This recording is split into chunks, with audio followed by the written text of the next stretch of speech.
નમસ્કાર વિદ્યાર્થી મિત્રો, તમારું શું કહેશે ઓનલાઈન સોલ્યુશન ચેનલમાં. તો આજે આપણે વિડીયોની અંદર જીકાસ એટલે કે ગુજરાત કોમન એડમિશન સર્વિસની જે વેબસાઇટ છે એની અંદર તમારે જો તમારું નવું અકાઉન્ટ બનાવવું હોય તો ક્વિક રજીસ્ટ્રેશન કઈ રીતે કરવું એના વિશે આ વિડીયોની અંદર આપણે જાણકારી મેળવીશું. તમારે 12મા ધોરણ પછી કોઈ પણ કોલેજની અંદર એડમિશન લેવાનું થતું હોય અથવા તમારે ગ્રેજ્યુએશન પૂરું થઈ ગયા પછી પોસ્ટ ગ્રેજ્યુએશનમાં એડમિશન લેવાનું થતું હોય, બીએસસી નર્સિંગમાં એડમિશન લેવાનું થતું હોય, એલએલબીમાં એડમિશન લેવાનું થતું હોય, બીએડમાં એડમિશન લેવાનું થતું હોય વગેરે કોર્સની અંદર તમારે 2025-26 વર્ષ માટે નવું એડમિશન લેવાનું થતું હોય તો એના માટે આપણે ફક્ત જીકાસની જે વેબસાઇટ છે એની અંદરથી તે એપ્લાય કરવાનું થશે. તો આપણે એપ્લાય કરવા માટે આપણું આની અંદર એકાઉન્ટ હોવું ફરજિયાત છે. તો જો તમારું એકાઉન્ટ ન હોય તો નવું રજીસ્ટ્રેશન કઈ રીતે કરવું એના વિશે આપણે આ વિડીયોની અંદર જાણકારી મેળવી લઈએ.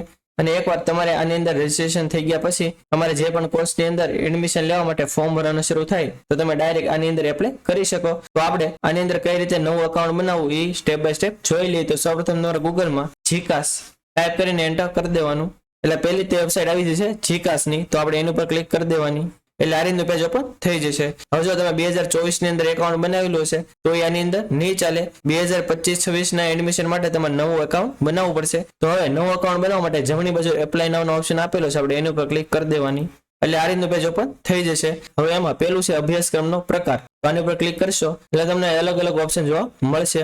જો તમારે જે પણ કોર્સની અંદર એડમિશન લેવાનું થતો એ તમારે સિલેક્ટ કરવાનું થશે. દાખલા તરીકે તમારે 12મા પછી કોલેજ માટે જો એડમિશન લેવાનું થતું હોય તો પેલો ઓપ્શન આપેલો છે અંડર ગ્રેજ્યુએટ રેગ્યુલર, તો એ આપણે સિલેક્ટ કરી લેવાનું.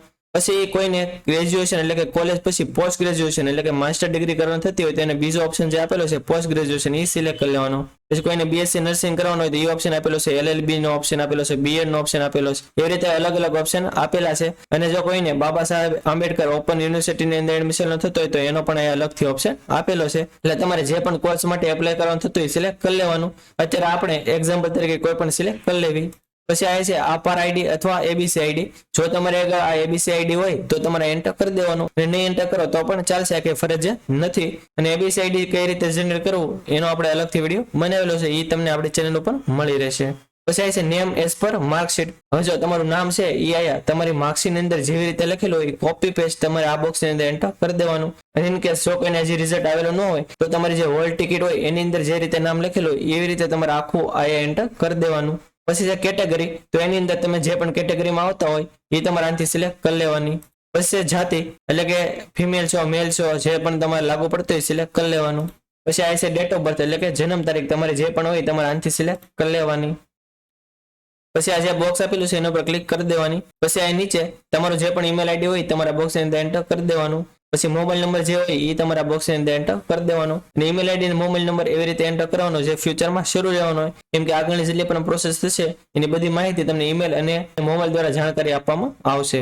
હવે આ બધી માહિતી એન્ટર થઈ જાય પછી એકવાર તમારે વેરીફાઈ કરી લેવાની. જો બધી જ ઓકે હોય તો તમારે ગેટ ઓટીપી એની ઉપર ક્લિક કરી દેવાનું એટલે તમારા ઈમેલ આઈડી અને મોબાઈલ નંબર ઉપર એક ઓટીપી આવશે. એટલે તમારા મોબાઈલમાં જે ઓટીપી આવ્યો એ તમારા બોક્સ ની અંદર એન્ટર કરી દેવાનો. ઈમેલ આઈડી ની અંદર જે ઓટીપી આવ્યો એ આ બોક્સ ની અંદર એન્ટર કરી દેવાનો. પછી જે કેપ્ચા બતાવતા હોય એ તમારે એન્ટર કરી દેવાના અને પછી સબમિટ બટન ઉપર ક્લિક કરી દેવાની. એટલે એ લખેલું આવી જશે કે તમારું રજીસ્ટ્રેશન સક્સેસફુલી થઈ ગયું છે. આપણે ઓકે ઉપર ક્લિક કરી દેવાની એટલે આ રીતનું પેજ આવી જશે. હવે તમારે જ્યારે પણ લોગિન કરવાનું થતું હોય એટલે આ રીતનું એક સ્ટુડન્ટ લોગિન ઓપ્શન આવશે, અથવા તમે હોમ પેજ ઉપર હશો તો આ રીતનું ઓપ્શન આવશે. હવે આપણે લોગિન કરવાનું થાય ત્યારે તમે જે પણ ઈમેલ આઈડી અને મોબાઈલ નંબર નાખેલો છે એની અંદર એક યુઝર નેમ અને પાસવર્ડ તમને આપવામાં આવેલો હશે. તો યુઝર નેમ તમારે આ એન્ટર કરી દેવાનું. પછી સિલેક્ટ ટાઈપમાં તમે જે પણ કોર્સ પસંદ કરેલો તો એ સિલેક્ટ કરી લેવાનો. પછી પાસવર્ડ ની અંદર તમને જે પણ પાસવર્ડ આપવામાં આવેલો એ તમારે એન્ટર કરી દેવાનો. પછી અહીંયા જે કેપ્ચા બતાવતા એન્ટર કરીને સાઇન ઇન ઉપર ક્લિક કરી દેવાની એટલે આ રીતનું પેજ ઓપન થઈ જશે. હવે તમે જે પણ કોર્સ સિલેક્ટ કરેલો હોય એની અંદર જ્યારે પણ એડમિશનની પ્રોસેસ શરૂ થશે તેની અંદર ફોર્મ ભરવાની જે પણ વિગત આવશે એ બધી આવી જશે.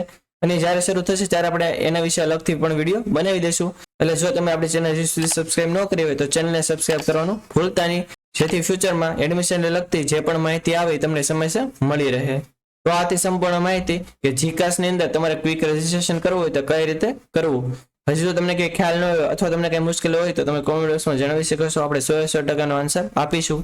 અને આ વિડીયો જો તમને સારો લાગ્યો તો વિડીયોને લાઈક કરી દેજો અને મેક્સિમમ લોકો સુધી શેર કરજો, જેથી બધા લોકોને આની વિશે માહિતી મળી રહે. અને આપણે ટેલિગ્રામ અને વોટ્સએપમાં પણ ચેનલ છે એની અંદર જો તમે જોડેલા ન હો તો નીચે ડિસ્ક્રિપ્શનમાં લિંક આપેલી છે એના પર ક્લિક કરીને તમે એમાં જોડાઈ શકો છો, જેથી આવી જ માહિતી તમને સમયસર મળી રહે. તો આજ માટે બસ એટલું જ. મળશું આપણે નેક્સ્ટ વિડીયોમાં. ત્યાં સુધી બધાને જય હિન્દ.